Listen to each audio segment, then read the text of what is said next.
दुल्हन उतराई गीत। धीरे धीरे पाँव धरा दुल्हनिया हो, बाजे ना पायलिया। धीरे धीरे पाँव धरा दुल्हनिया हो, बाजे ना पायलिया। मम्मी पापा छूट गए, मायका भी छूट गए। मम्मी पापा छूट गए, मायका भी छूट गए।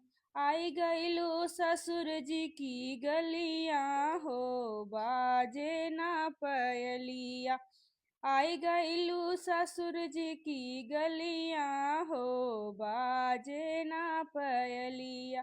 धीरे धीरे पाँव धरा दुल्हनिया हो, बाजे ना पायलिया। भैया भाभी छूट गए, बहना भी छूट गए। भैया भाभी छूट गए, बहना भी छूट गए।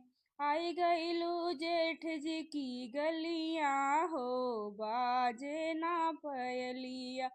आई गईलू जेठ जी की गलियां हो, बाजे ना पायलिया।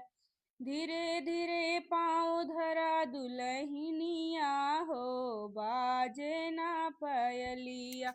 धीरे धीरे पाँव धरा दुल्हनिया हो, बाजे ना पायलिया। सखी सहेली छूट गए, घर आंगन छूट गए।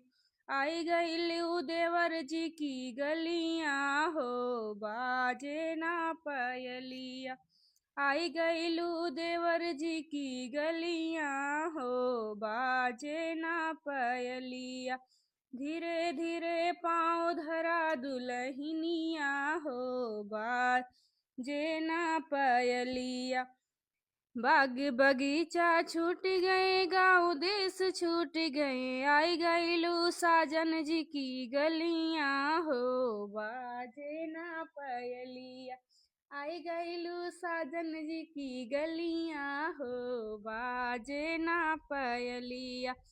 धीरे धीरे पाँव धरा दुल्हनिया हो, बाजे ना पायलिया। धीरे धीरे पाँव धरा दुल्हनिया हो, बाजे ना पायलिया।